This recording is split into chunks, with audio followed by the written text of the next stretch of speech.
The Wave of Legacy. Sarah Chen stood at the window of her corner office, watching the sunrise paint Seattle's skyline in hues of amber and rose. At 43, she was the CEO of Pacific Ridge Technologies, one of the largest sustainable energy companies in the Pacific Northwest. But today wasn't about quarterly reports or board meetings. It was about keeping a promise she made to her daughter, Emma.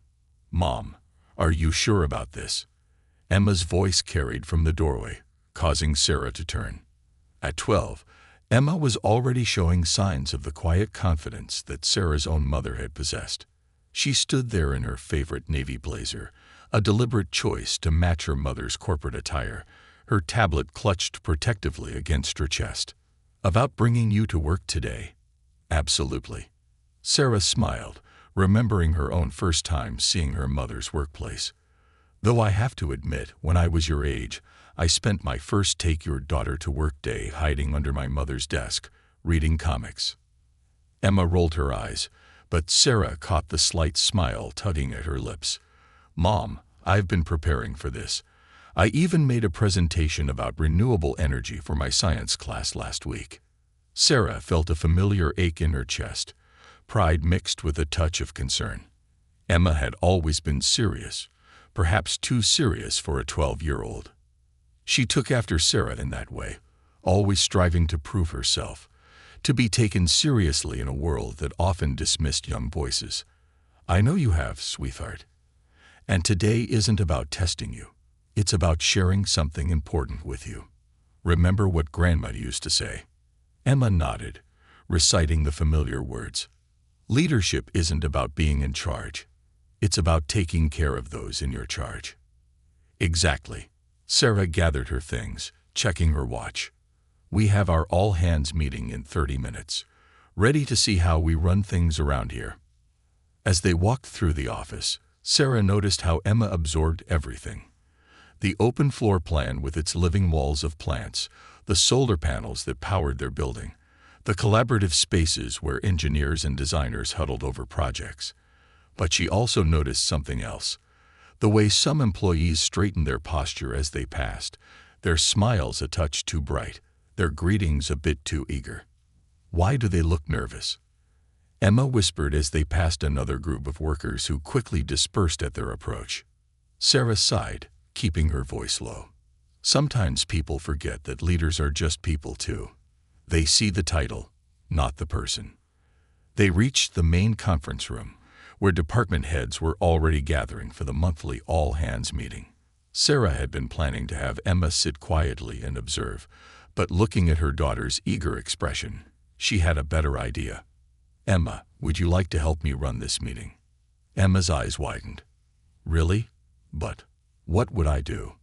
"Well, I usually start by asking each department head about their current challenges. But maybe today, we could try something different. What if you asked them about their proudest achievement this month instead?" Emma considered this, her expression serious. "Because people work better when they feel good about what they're doing." "Exactly. Leadership isn't just about solving problems. It's about recognizing potential and nurturing it." Sarah opened the door, gesturing for Emma to enter first. "After you, Ms. Chen." The room fell silent as they entered, 20 pairs of eyes following them. Sarah could feel Emma tense beside her. But then something remarkable happened. Her daughter squared her shoulders, lifted her chin, and walked to the front of the room with measured steps that echoed her mother's confident stride. "Good morning, everyone," Sarah began, scanning the familiar faces around the table. "As you can see, we have a special guest today. My daughter Emma will be helping me facilitate our meeting. We're doing things a little differently today." She noticed Marcus from engineering shift uncomfortably in his seat. He was new, brought in to lead their wind turbine optimization project, and still finding his footing in the company culture. Some of the other department heads exchanged glances, clearly uncertain about this departure from routine. Emma cleared her throat softly, her voice steady despite her obvious nervousness. "I'd like to start by asking each of you about something you're proud of achieving this month. Something that made a difference, even if it seems small. The silence that followed was deafening. Sarah fought the urge to step in, to smooth over the awkward moment. Then Jessica from Human Resources leaned forward, a genuine smile spreading across her face. "I helped implement our new mentorship program," she offered. "Last week, one of our junior engineers told me it was the first time she felt truly supported in her career. That meant everything to me." Emma beamed, making a note on her tablet. "That's exactly what I meant. Who else?" One by one, the department heads began to share their stories. Marcus talked about a breakthrough in turbine efficiency that could help bring renewable energy to smaller communities. The marketing team described a successful campaign that had reached thousands of schoolchildren. The research department shared exciting progress on new solar cell technology. As Sarah watched, she noticed something shifting in the room. The usual tension of these meetings, the subtle competition, the carefully crafted reports of progress, gave way to something more genuine. People began building on each other's stories, acknowledging contributions across departments, sharing credit rather than claiming it. Emma moved around the table with her tablet, asking follow-up questions that displayed both her preparation and her natural curiosity. "How did you come up with that idea? What made you decide to try a different approach? Who helped you make it happen?" Sarah felt a profound sense of pride, not just in her daughter's poise, but in the way her presence had transformed the meeting.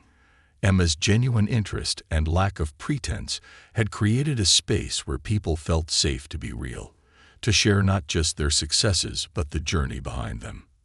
As the meeting drew to a close, Sarah noticed Marcus lingering behind as others filed out. He approached them, his earlier discomfort replaced by thoughtful consideration. "Ms. Chen." "Emma," he began, "your questions made me realize something. We've been so focused on the technical challenges of our wind turbine project that we forgot about the human element. Would you be interested in hearing about some ideas I have for making our technology more accessible to communities?" Emma's face lit up. "Could we really help more people get clean energy?" "That's exactly what I was thinking." Marcus nodded, pulling out his tablet to share some preliminary sketches. Sarah watched them dive into an animated discussion about community-based energy solutions, feeling a sudden clarity about something her own mother had tried to teach her years ago. Leadership wasn't just about making the right decisions or achieving goals. It was about creating spaces where people felt valued enough to share their true ideas, their real concerns, their authentic selves. As she observed Emma's natural ability to draw people out, to make them feel heard and valued, Sarah realized that perhaps the greatest legacy she could pass on wasn't the company itself, but the understanding that true leadership begins with genuine care for others. The morning sun had risen fully now, streaming through the windows and illuminating the conference room in warm light. Sarah made a mental note to thank Emma later for teaching all of them an important lesson about leadership. Sometimes the best way to lead is to simply listen with an open heart and genuine curiosity. But for now, she simply watched as her daughter, armed with her tablet and an endless supply of questions, helped an experienced engineer rediscover his passion for making a difference in the world. The future of Pacific Ridge Technologies, Sarah realized, was in good hands. The storm within. The afternoon brought storm clouds rolling in from the Puget Sound, casting Pacific Ridge Technologies' glass and steel headquarters in an otherworldly glow. Sarah Chen watched the approaching weather from the executive floor's break room, where she and Emma were supposed to be having lunch. Instead, her daughter sat with her tablet, frowning at an urgent email that had just arrived. "Mom, something's wrong with the Henderson project," Emma said, her voice tight with concern. She had been monitoring the company's community solar initiative as part of her day of shadowing, and her natural intuition for problems was proving remarkably sharp. Sarah set down her coffee, moving to look over Emma's shoulder. The Henderson project was meant to be Pacific Ridge's flagship community initiative, a solar installation that would provide renewable energy to a low-income neighborhood in South Seattle. The email detailed unexpected resistance from a group of residents, led by a former energy industry worker named James Henderson himself. "He says we're trying to destroy jobs," Emma read, her voice trembling slightly. But that's not true, is it? We're trying to help people.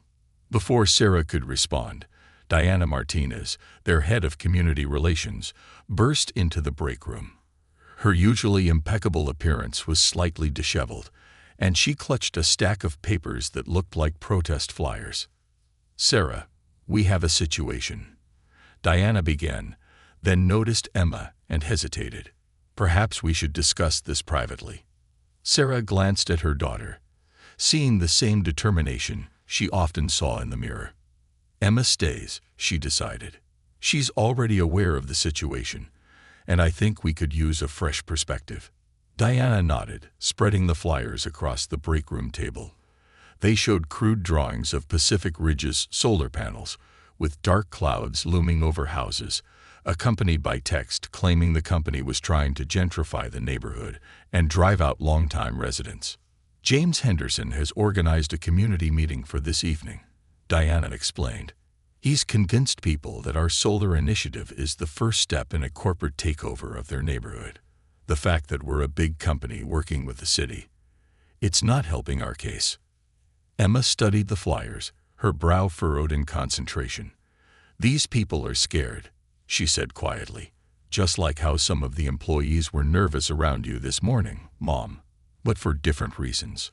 Sarah felt a surge of pride at her daughter's insight, even as worry gnawed at her stomach. The Henderson project was crucial, not just for the company's image, but for proving that renewable energy could benefit everyone, not just wealthy neighborhoods. "What do you think we should do?" Sarah asked Emma, earning a surprised look from Diana. Emma bit her lip, thinking.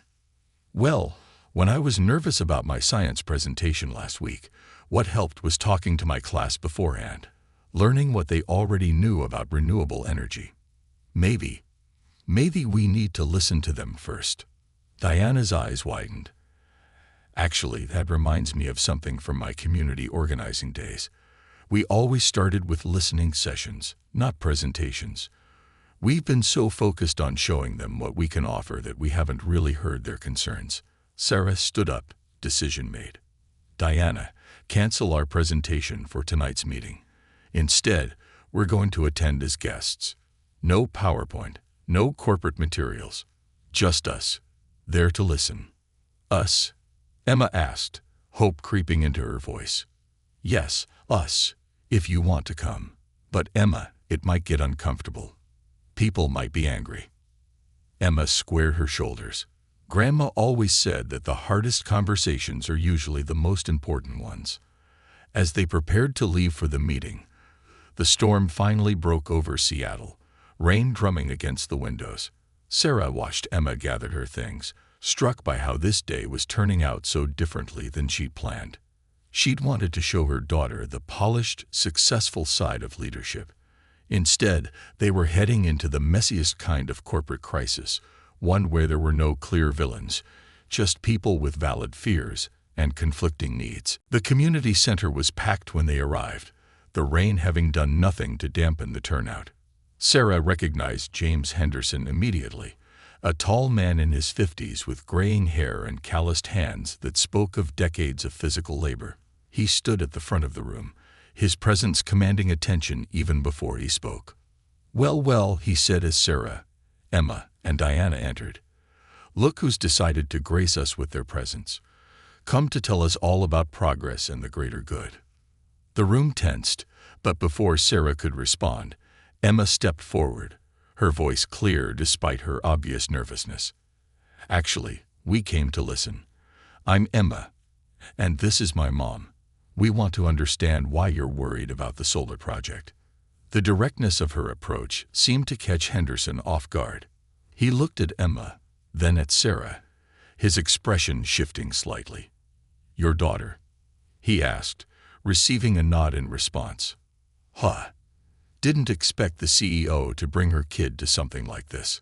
I'm learning about leadership today," Emma explained. "Mom says you can't lead people if you don't understand them first." A murmur went through the crowd. Henderson's stance softened almost imperceptibly. "Well then, young lady, let me tell you what we understand.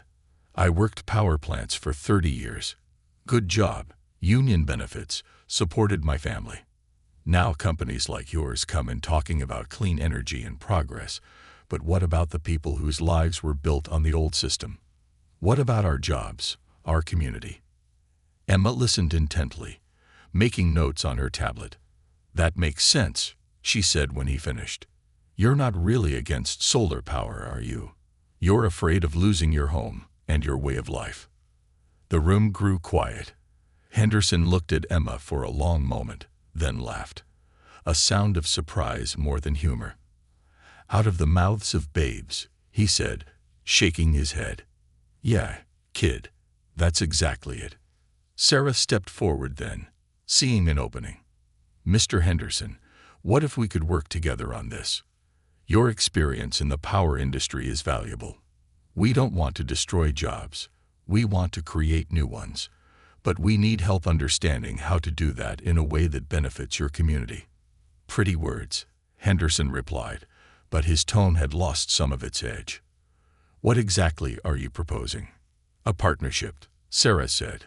We modify our plans based on community input. We prioritize job training and hiring from the neighborhood. You help us understand what this community really needs, not what we think it needs. And who's going to guarantee these promises? Someone called from the crowd.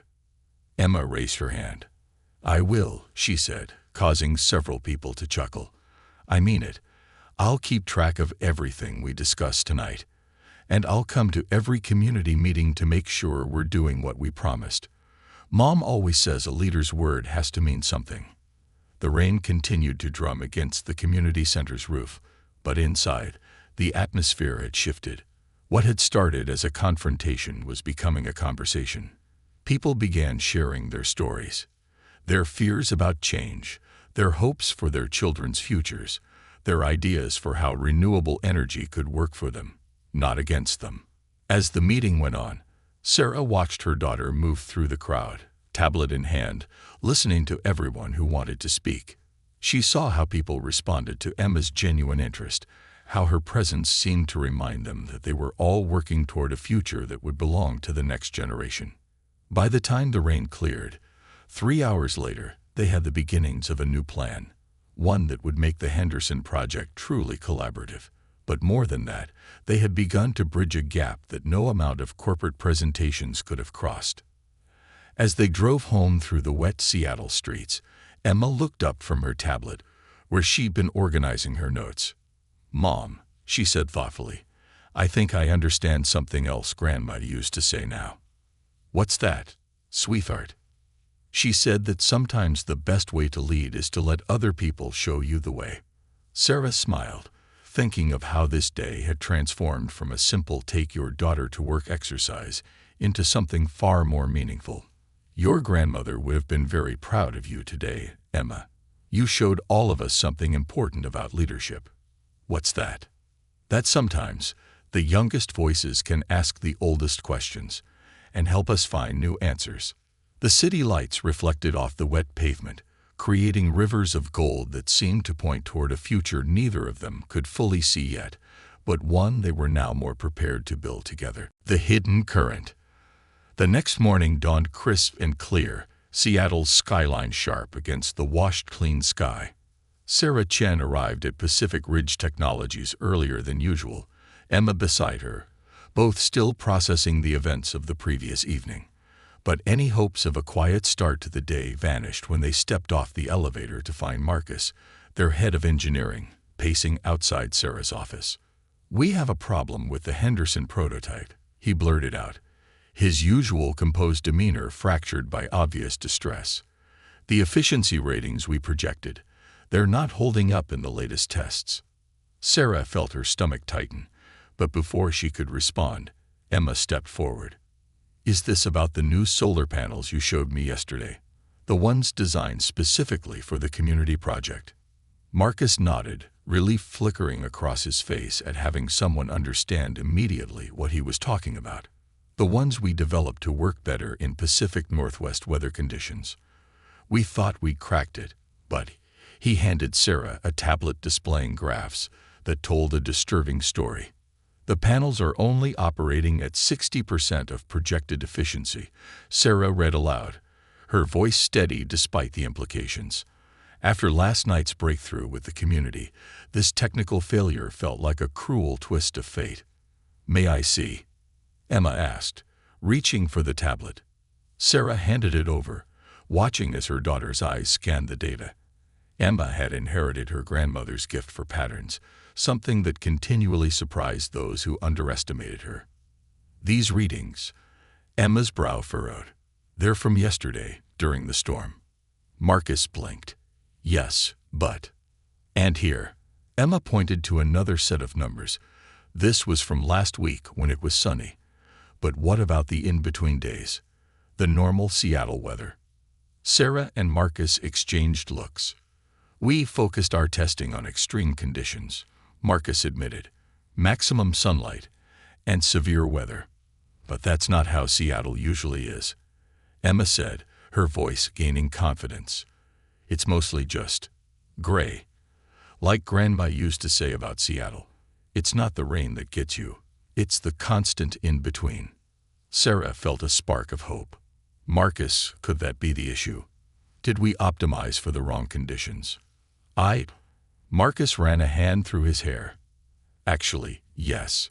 We were so focused on making the panels work in worst-case scenarios that we didn't properly account for the most common conditions. The diffuse light that defines Pacific Northwest weather patterns most of the year. Can you fix it?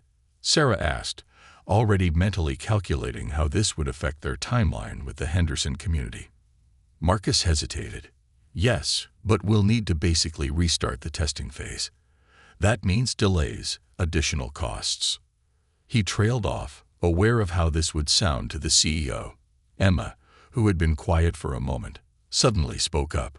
What if we told Mr. Henderson about this? What? Both adults turned to her in surprise. Well, last night you promised transparency, Mom. And Mr. Henderson worked in power plants for 30 years. Maybe he knows something about how power generation works in Seattle weather that we don't. Sarah was about to explain why sharing technical problems with the community might not be wise, when she stopped herself. Wasn't this exactly the kind of old-school corporate thinking they were trying to move beyond? Emma's right, she said finally. Marcus, can you put together a simplified explanation of the problem? Something that focuses on the weather patterns and power generation basics. Marcus nodded slowly, beginning to understand where she was going with this. I could have it ready by this afternoon. But Sarah, are you sure about this? Admitting technical problems to the community could either break their trust completely or strengthen it forever. Sarah finished. The question is, which outcome do we believe in? Emma looked between them, then said quietly, Grandma always said that trust isn't about never making mistakes. It's about how you handle them when they happen. The wisdom in those words settled over the room like a mantle. Sarah reached for her phone, sending a quick message to Diana in community relations. Then she turned to Marcus. How would you feel about holding an emergency community workshop this afternoon? Not a presentation. A collaborative problem-solving session. Marcus's eyes widened. You want to bring the community into our R&D process? No, Sarah smiled. I want to bring our R&D process to the community.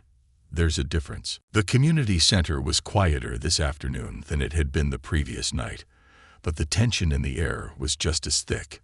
James Henderson sat in the front row, his expression guarded as Marcus set up a simple demonstration of how solar panels work under different light conditions. Thank you all for coming on such short notice, Sarah began, standing before the small crowd. We've discovered a challenge with our solar panel design, and we need your help. She could see surprise ripple through the room. Henderson's eyebrows rose slightly. The truth is, Marcus stepped in, his natural enthusiasm for engineering beginning to show. We designed these panels to work great in full sun and heavy rain, but we didn't properly account for Seattle's most common weather pattern, what you might call the eternal gray. A few chuckles from the audience.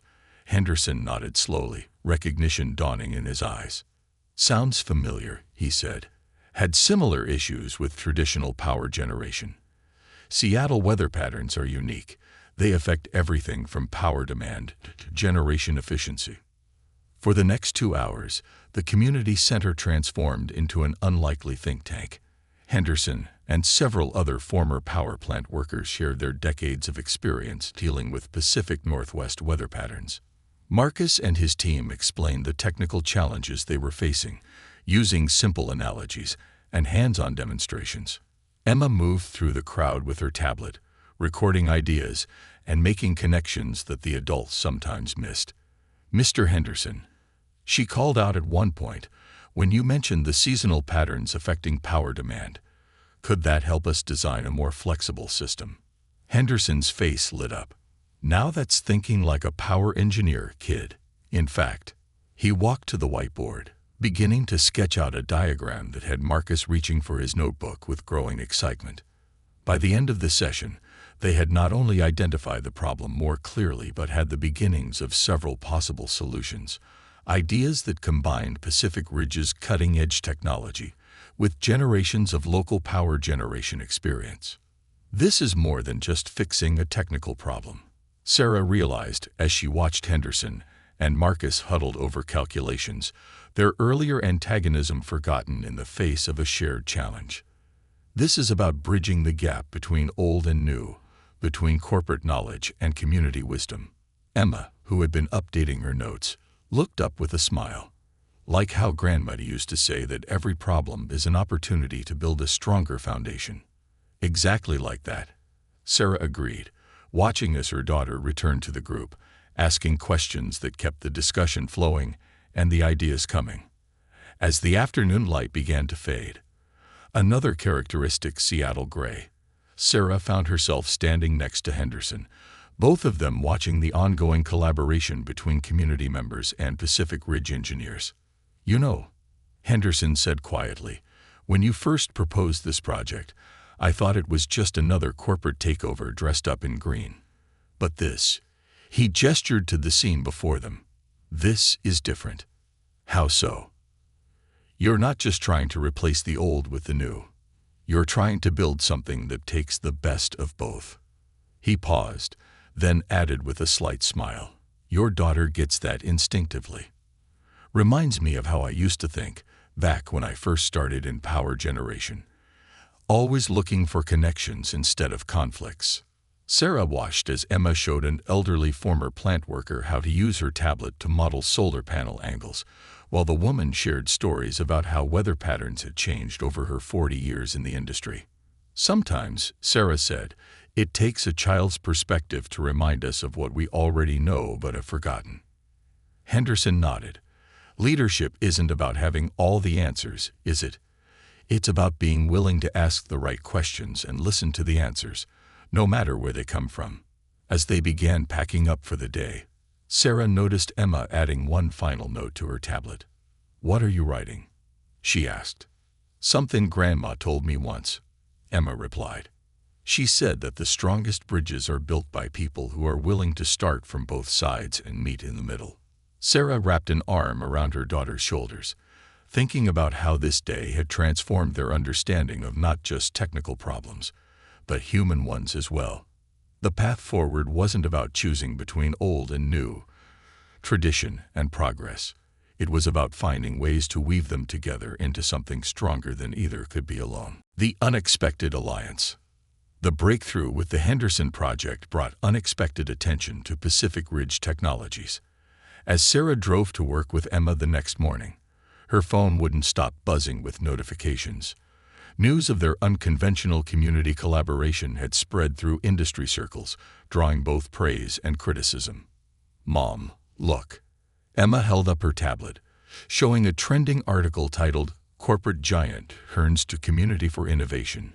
Desperate Move or Revolutionary Approach."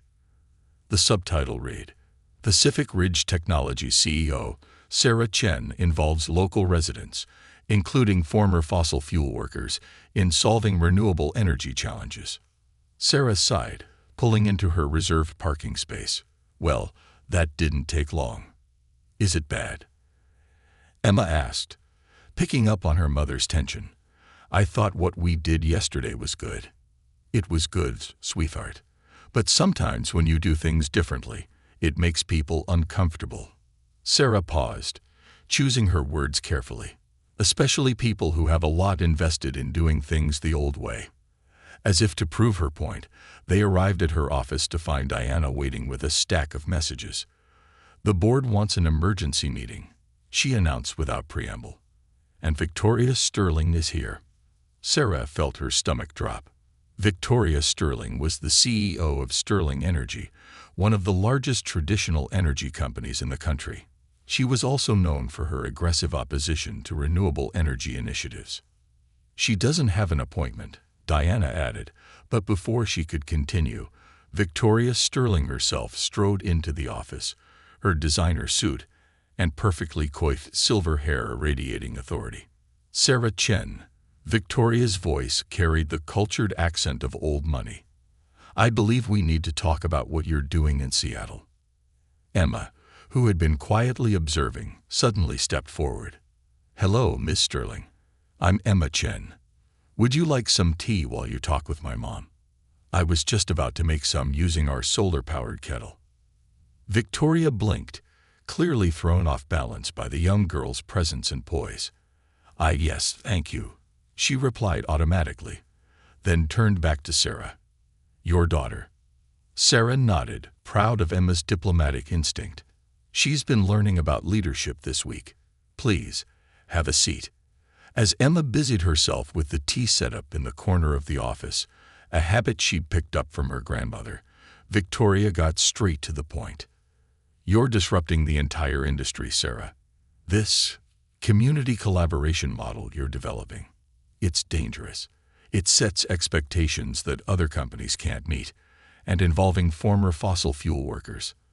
That's going to create confusion about the transition to renewable energy." Sarah leaned back in her chair, studying the older woman. "Is that really what concerns you, Victoria? Or is it that we're showing there might be a different way to handle this transition?" Emma returned with a tray of tea, serving it with careful attention to detail. Victoria accepted her cup with a distracted "thank you," then paused as she took her first sip. "This is excellent. Jasmine. Grandmother's special blend," Emma replied. "She always said that good tea helps people find common ground." Victoria's expression softened almost imperceptibly. "Your grandmother sounds wise." "It's she. She passed away last year," Sarah said quietly, "but she left us with many lessons about leadership and life." A moment of silence filled the office, broken only by the gentle clink of teacups. Then Victoria set her cup down with a decisive motion. "Tell me about this community collaboration model. The real story, not what's in the press." Sarah glanced at Emma, who nodded encouragingly. "Actually, Emma can explain it best. She's been documenting everything." For the next hour, Emma walked them through the events of the past few days, pulling up notes and photos on her tablet. She showed how the community's practical experience had helped identify the solar panel efficiency issue, and how the combination of traditional power generation knowledge and new technology was leading to innovative solutions. "See, it's not just about the technology," Emma explained, her voice growing more confident as she spoke. "It's about people feeling like they're part of the solution instead of part of the problem. Mr. Henderson taught me that sometimes people resist change because they feel like their experience isn't valued anymore." Victoria listened intently, her initial skepticism giving way to thoughtful consideration. "And this approach is actually producing results." Sarah pulled up the latest test data on her computer. "Our modified solar panel design, incorporating the community's insights about local weather patterns, is showing a 40% improvement in efficiency under typical conditions. But more importantly, we've turned potential opponents into partners." Victoria stood and walked to the window, looking out over the Seattle skyline. "You know," she said finally, "I started in this industry 40 years ago. Back then, being a woman in energy meant you had to be twice as tough, twice as uncompromising. We fought our way into boardrooms and executive suites. And now," she turned back to face them, "now I wonder if we just perpetuated the same aggressive, top-down leadership style we once resented. Emma, who had been quiet for a moment, spoke up. "Ms. Sterling, would you like to come to our community meeting tonight? Mr. Henderson is going to explain how traditional power grid management could help us design better renewable energy storage systems." Victoria looked surprised, then thoughtful. "You know what? I would. In fact," she pulled out her phone, checking her calendar. "I'd like to bring some of my engineers, if you're willing." Sarah felt a surge of hope. "Are you suggesting a collaboration, Victoria?" "I'm suggesting we explore possibilities." Victoria's smile was slight but genuine. "Your daughter has helped me remember something I learned a long time ago, but forgot somewhere along the way. Sometimes the best way to lead an industry is to be willing to learn new ways of doing things." As Victoria left the office, Sarah heard her on the phone with her assistant, canceling her flight back to New York and arranging for her technical team to fly in instead. Emma was already updating her notes, adding a new section titled Cross-Company Collaboration Opportunities. "Mom," she said, looking up from her tablet, "do you think Ms. Sterling will really help us?" Sarah considered the question carefully. "I think she sees what we've been learning this week, that real leadership isn't about protecting your territory. It's about being brave enough to build bridges, even with people you thought were your opponents." Diana, who had been quietly observing everything, stepped forward with a worried expression. "The board meeting is still happening in an hour. They're going to want explanations about all of this." Emma straightened in her chair. "Can I come to that too? I have all the data organized, and maybe—" She hesitated, then continued more confidently, "maybe they need to see that this isn't just about business. It's about building something that will last for my generation." Sarah felt a profound sense of pride and purpose wash over her. Her daughter wasn't just learning about leadership. She was helping to redefine it for a new era. An era where success would be measured not just in profits and market share, but in the strength of communities and the sustainability of solutions. "Yes," she decided, "you should definitely come to the board meeting." After all, she smiled, quoting her mother's favorite saying, "The future belongs to those brave enough to imagine it differently." As they prepared for the board meeting, Sarah watched Emma organizing her presentation materials with meticulous care. In just a few days, her daughter had helped bridge gaps between corporate and community, between old and new energy, and now potentially between competing companies. She had done it not through force or authority, but through genuine curiosity, respect for others' experiences, and an unshakable belief that everyone had something valuable to contribute. The afternoon sun broke through Seattle's clouds, casting long shadows across the office floor. Change was coming to the energy industry, but perhaps not in the way anyone had expected, and it had taken the clear eyes of a child to show them all a better path forward. The ripple effect. The board meeting had gone better than anyone expected, but it was what happened afterward that would change everything. As Sarah and Emma left the boardroom, they found the lobby of Pacific Ridge Technologies transformed. Engineers from both Pacific Ridge and Sterling Energy had set up impromptu workstations, their excited voices filling the space with technical discussions. James Henderson and several community members moved between groups, offering insights drawn from decades of practical experience. "Mom, look." Emma pointed to a familiar face. Victoria Sterling, jacket off and sleeves rolled up, deep in conversation with a group of former power plant workers. They were gathered around a holographic display of power grid systems, traditional and renewable energy frameworks overlapping in a complex dance of possibility. "It's like watching two rivers merge," Emma observed, pulling out her tablet to capture the scene. Everyone bringing their own knowledge, but creating something new together. Sarah was about to respond when her phone buzzed with an urgent message. Her heart sank as she read it. "Emma, we have a situation. The mayor's office just called.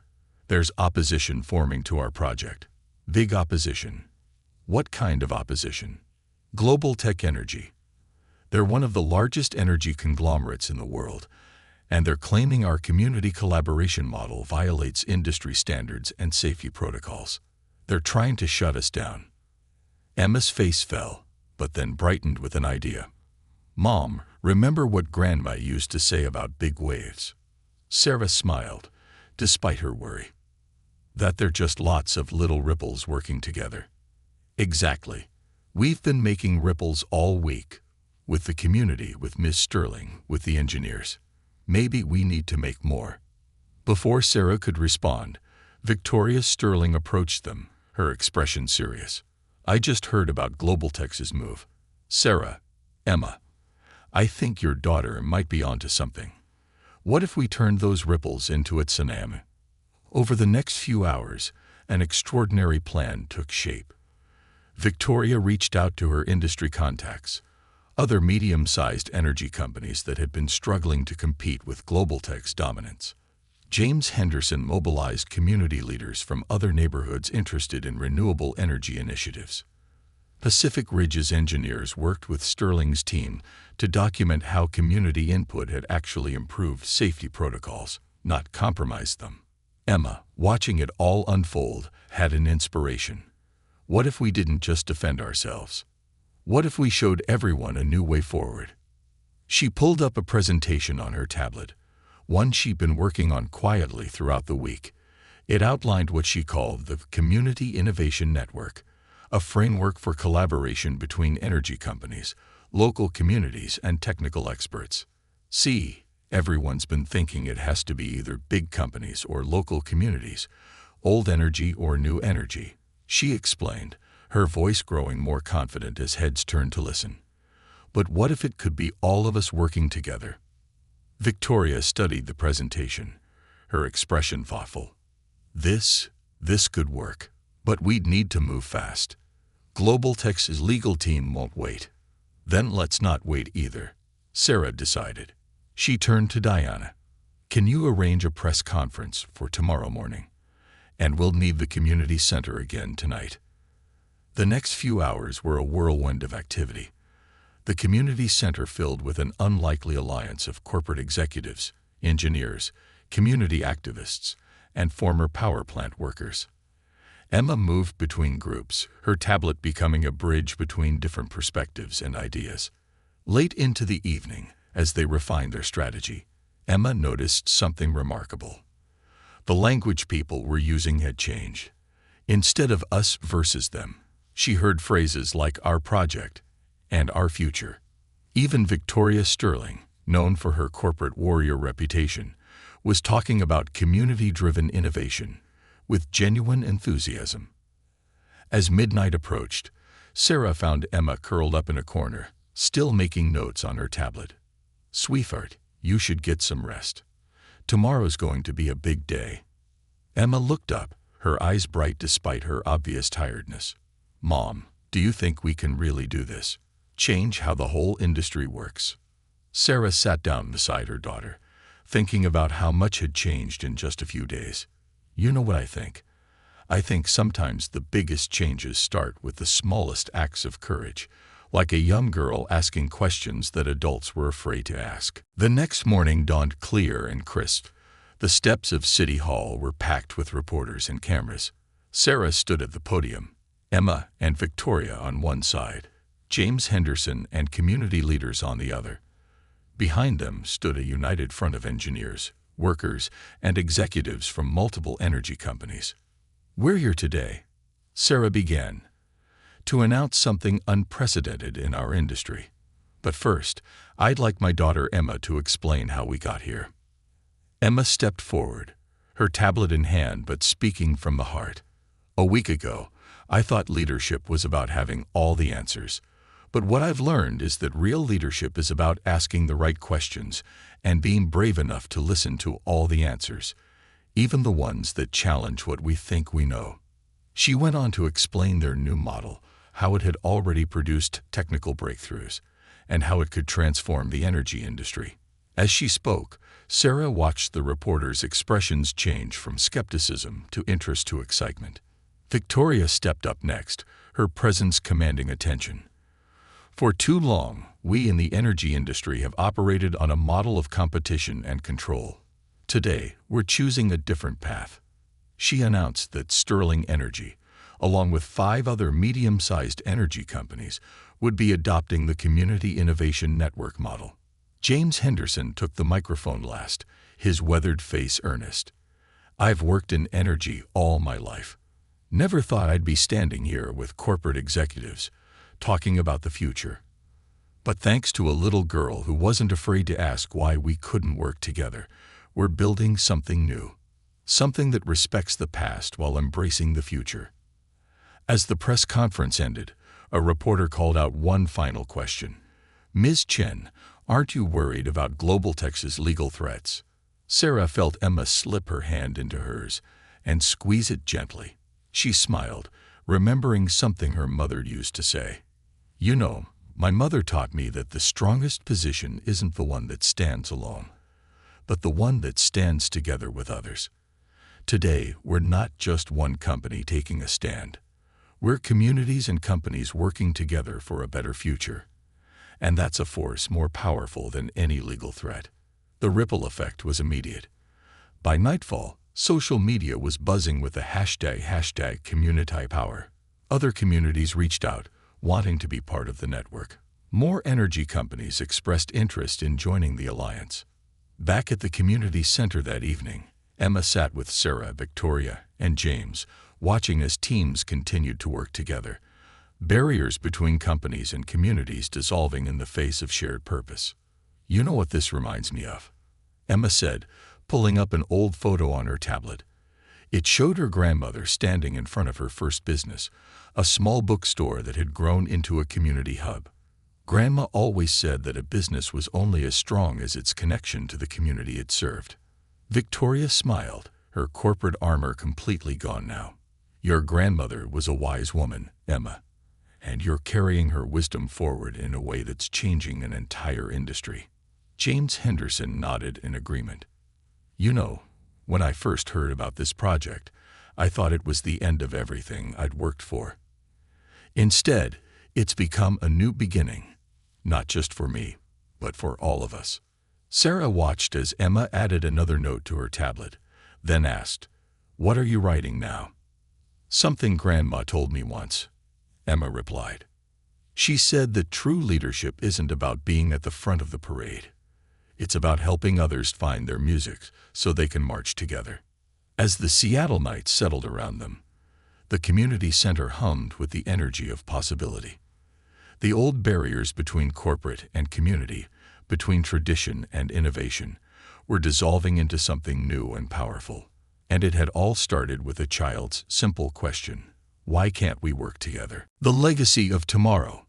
1 year later, Emma Chen stood at the podium of the International Energy Innovation Summit, her tablet displaying the speech she had carefully prepared. At 13, she was the youngest keynote speaker in the summit's history, but the audience hanging on her every word wasn't just humoring a child.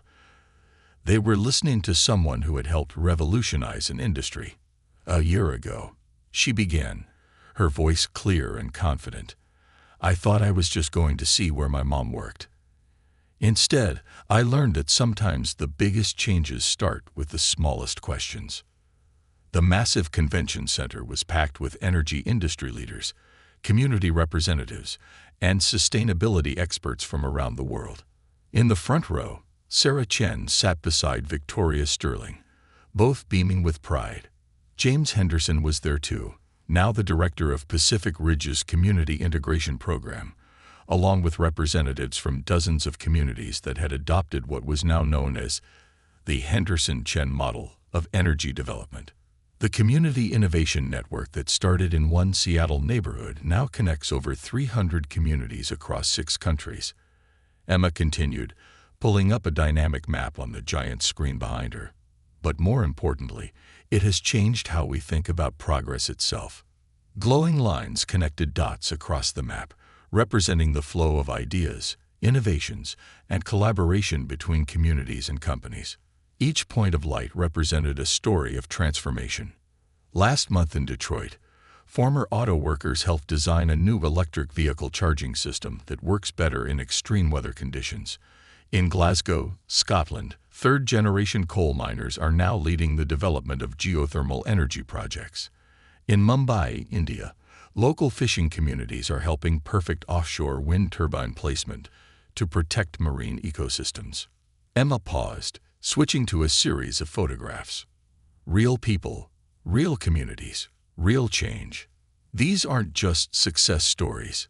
They're proof that when we stop seeing each other as obstacles and start seeing each other as partners, we can solve problems we once thought impossible. The presentation shifted to technical data, showing how the community-integrated approach had produced innovations that surprised even the most experienced engineers. Solar panel efficiency had improved by 63% under real-world conditions. Wind turbine maintenance costs had dropped by 40%. But most importantly, community support for renewable energy projects had risen from 35% to 89% in participating areas. But numbers don't tell the whole story, Emma said, her voice softening. The real change has been in how we see each other. A year ago, people like Mr. Henderson and Ms. Sterling were on opposite sides of what seemed like an unbridgeable divide. Today, they're showing us that the future doesn't belong to any one group. It belongs to all of us, working together. Victoria Sterling stood up then, right on cue, joining Emma at the podium. When Emma first served me tea in her mother's office a year ago, I thought I was humoring a child. Instead, I was meeting one of my greatest teachers. She turned to address the audience directly. The Sterling Pacific Partnership isn't just about combining resources. It's about combining wisdom. The wisdom of experience with the wisdom of fresh perspectives. The wisdom of tradition with the wisdom of innovation. James Henderson joined them next, his weathered face now energized with purpose. We thought we were fighting to preserve the past, he said, his voice carrying the weight of decades in the energy industry. Instead, we found a way to build a better future by bringing the best of our experience forward. Sarah Chen completed the group at the podium, putting an arm around her daughter's shoulders. A year ago, Global Tech Energy tried to shut us down, claiming our community-based model would never work. Today, they're one of our partners in the Global Energy Transition Initiative. Emma pulled up her final slide, a quote from her grandmother that had started it all. The future belongs to those brave enough to believe that everyone has something valuable to contribute. But Emma wasn't finished. She had one more surprise prepared. Today, I'm excited to announce the launch of the Youth Energy Innovation Council. We're creating a platform for young people from communities around the world to work directly with energy companies and technical experts. Because if this year has taught us anything, it's that age doesn't determine wisdom, and good ideas can come from anywhere. The announcement was met with thunderous applause, but Emma raised her hand for silence. But before we look too far ahead, I want to share something my grandmother told me shortly before she passed away. She said that true legacy isn't about what we build. It's about what we help others build together. She gestured to the back of the hall, where dozens of young people from various communities were now standing up. These are our first youth energy ambassadors. They're not here just to learn from us. They're here to teach us, to challenge us, and to help us see possibilities we might have missed. The presentation screen filled with faces, young and old, from different cultures and backgrounds, all part of the growing network of energy innovation. This is what leadership looks like in the 21st century, Emma declared. Not a pyramid with a few people at the top, but a web of connections where everyone has a voice and everyone's experience matters.